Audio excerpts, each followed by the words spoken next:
इस पथ विक्रय समिति की बैठक में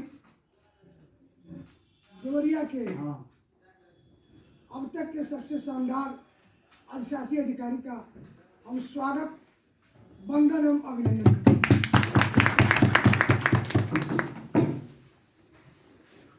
बहुत सारी चीजें स्पष्ट हैं। शुल्क का अर्थ ये होता है कि हम भी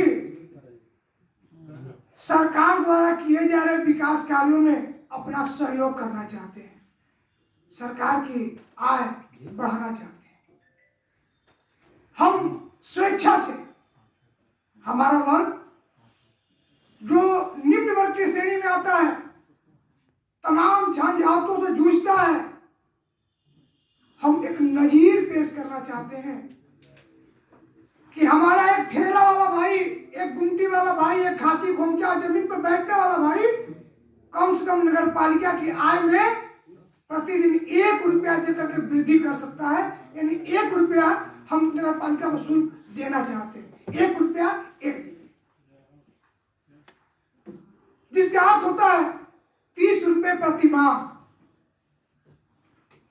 और साल का 360 रुपये प्रति माह हम दे सकते हैं। हमें दिखाना चाहते हैं शासन को भी और अपने अन्य भाइयों को भी कि हम गरीब होने के बाद भी नगर पालिका की आय और शासन की आय में वृद्धि करना चाहते हैं। ठीक है, हमने माना, माननीय अधिशासी अधिकारी महोदय ने भी माना कि देवरिया में अभी विगत 20 वर्ष तक पेंडिंग जोन, पेंडिंग बाजार इत्यादि बनाने लायक क्षमता नहीं है। तो हम रहेंगे, हम जहां हैं उसी अवस्था में शासन को अपना सहयोग करना चाहते हैं। मैं प्रस्ताव रखता हूं सदन के माध्यम से, एक ठेला हो, एक खोमचा हो या जमीन पे बैठ करके व्यवसाय करने की व्यवस्था हो, 30 रुपए का शुल्क। जिनकी बड़ी दुकान है जिसमें हम सभी लोग शामिल हैं, 60 रुपए का शुल्क समिति द्वारा अगर तय कर दिया जाता है तो भी गर्व से कह सकते हैं कि मैं अगर दुकान करता हूं तो इसका एक शुल्क भी नगर पालिका को देता हूं।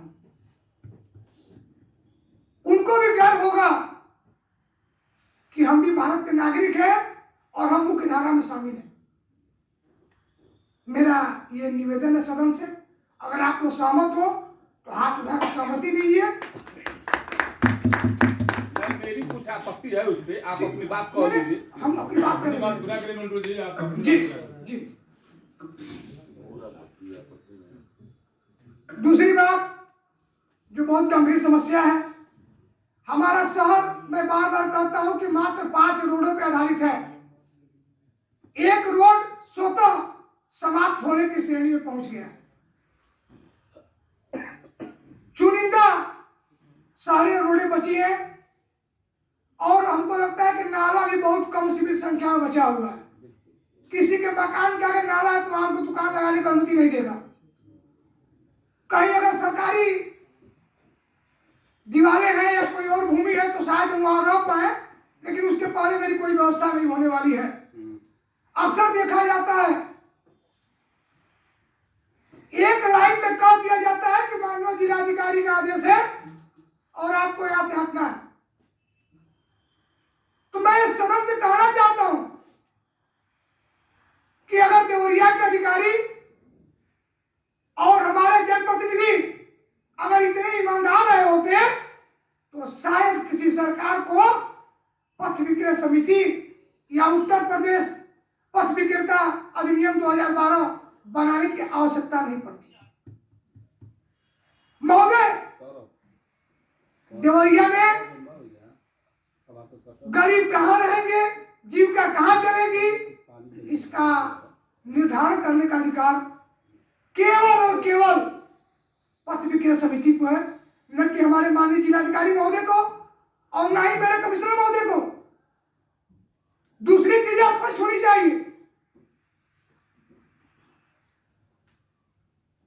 पूर्व के हमारे शासी अधिकारी यहां नहीं है, उन्होंने कहा, जब हमने कोतवाली चौराहे पर घेराव किया, उन्होंने कहा कि सारे आदेशों के बाद भी जिला अधिकारी का आदेश सर्वोच्च है। कैसे मान रहे हो?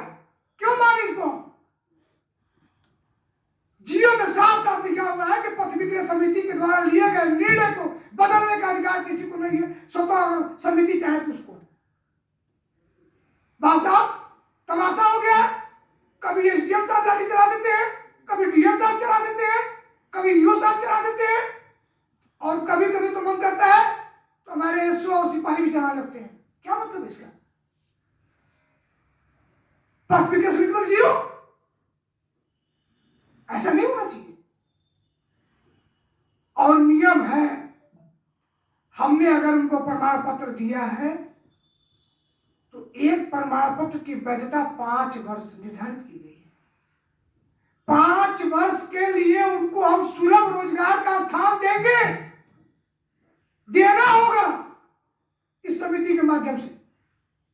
तो मेरा सदन के माध्यम से अपने पदेन अध्यक्ष से आग्रह है कि जो लोग नालियों पर स्थापित हैं, एक बार सर्वे कर ले स्वतः। अगर कोई अवरोध है तो उसको दूर कर लिया जाए। अगर नाली पे है तो नाली पर ही उनको पुनः स्थापित किया जाए, एक चिन्ह बना दिया जाए। और देवरिया की जो बाकी रोडें बची है वेंडिंग जोन की, उस पे एक मार्कर, एक पहचान चिन्ह, एक बॉर्डर लाइन बनवा दिया जाए, जिसके पीछे हमारे फल वाले, सब्जी वाले, खांची खोमचा वाले अपना रोजगार कर सके। वो उसके आगे आते हैं तो दंड के भागी होते हैं। अगर पीछे व्यवसाय करते हैं, अगर कोई उनका उत्पीड़न करता है तो वो दंड का भागी होता है। मेरा सदन के माध्यम से आग्रह है। अभी कार्यवृत्ति में एक मिस्टेक हुई सचिव महोदय से, जिसमें बेंडिंग जोन और नॉन बेंडिंग जोन का निर्धारण हो रहा था। उस समय जलकल रोड और मोतीलाल रोड को शामिल नहीं किया गया था। आपको याद होगा, सदन के सामने मौजूद है। इस पर सहमति नहीं बनी थी। ये बेंडिंग जोन था और गलत लिपिक त्रुटि कर लीजिए, कंप्यूटर त्रुटि कर लीजिए, आपने लिखा है। इसी प्रकार की कार्रवाई जलकल रोड और बिकनपुर रोड सहित अन्य अवशेष प्रस्तावित मुख्य मार्गों को नॉन बेंडिंग जोन घोषित किया जाए। इस पर सुधार की आवश्यकता है।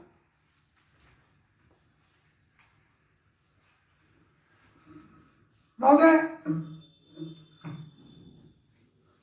आपने कहा जो हालात है, हम लोग भी उससे परिचित हैं, आप भी परिचित हैं। बहुत विकट समस्या है इस समय। कोरोना नाम की महामारी आई कि नहीं आई, आई तो कब आएगी पता नहीं, कब कब आती रहेगी। इसने गरीबों को तो तबाह और बर्बाद कर दिया। आज उसके बावजूद ऊपर से प्रशासनिक मशीनरी का उत्पीड़न बड़ा दुखदाई है, बहुत ही कष्टदायी है ये। मैं समिति के माध्यम से सदन के अध्यक्ष महोदय, चूंकि आप एक जिम्मेदार पद पे है, पूरा नगर आपका है। देवरिया में जाम के कारण की बात होती है, ईमानदारी से कोई अधिकारी कहने को तैयार नहीं होता है कि जाम का कारण क्या है। पता ही चलता है कि कोई किसी जनप्रतिनिधि का रिश्तेदार है, कोई छात्र वाला है, कोई बगल वाला है, नहीं बोलना चाहता, लेकिन एक प्रकाश डालनी चाहिए। देवरिया में जाम के मुख्य कारणों में मान्यवर जितने हमारे प्राइवेट नर्सिंग होम वाले डॉक्टर हैं, हमारे बैंकर्स हैं, हमारे माँ वाले हैं, ये जाम के अहम कारणों में आते हैं। लेकिन एक सबसे आसान तरीका सांप चाप तो फुटपाथ वाले करते हैं। लोगों के दिमाग में इतनी ईर्ष्या भरी है इस गरीबों से। अरे भाई 25-50 लोग नहीं है, 4000 लोगों का रजिस्ट्रेशन हुआ है। और एक के परिवार में अगर 5 लोग हो तो सोची जा सकती है कि शहर की आबादी कितनी बड़ी आबादी प्रभावित होने जा रही है। यह विचार बदलने की जरूरत है। मैं ये नहीं कहता कि फुटपाथ पे सभी लोग ठीक है, मैं कभी नहीं कर सकता, लेकिन जो गलत है, जो आपके नियमों को नहीं मानते, सजा उनको होनी चाहिए।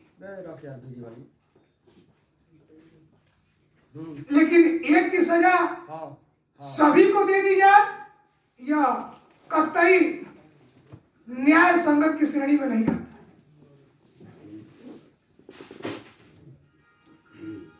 मैं पुनः याद दिलाऊं, अति आवश्यकता है माननीय अधिशासी अधिकारी महोदय कि एक बार बिल्डिंग जोनों में एक पहचान चिन्ह बनाने की, जिसके पीछे लोग व्यवसाय कर सके, और शुल्क पर भी विचार होना चाहिए। दूसरी चीज में और मुद्दे पे आ रहा था, मेरा एक सुझाव था, जो भी परिचय पत्र अब जारी किए जाएंगे उसको आज एक समिति बना दीजिए, 4 लोगों की, 5 लोगों की, और ये समिति उस परिचय पत्र को उनके दुकान पे जा करके उनको सबके सामने उनको दिया जाए। इससे सत्यापित हो जाएगा कि वो फल वाले हैं, सब्जी वाले हैं, गुमटी वाले हैं, ठेला वाले हैं कि शोरूम वाले हैं। जब उनके दुकान पे उनके द्वारा दिए गए पते पर जाएंगे तो ये चीजें स्पष्ट हो जाएंगी, मुझे कहना भी नहीं होगा और अपने आप आपके सामने सब कुछ स्पष्ट हो जाएगा। इसी के साथ मैं अपनी बात समाप्त करता हूं। जय हिंद, जय भारत।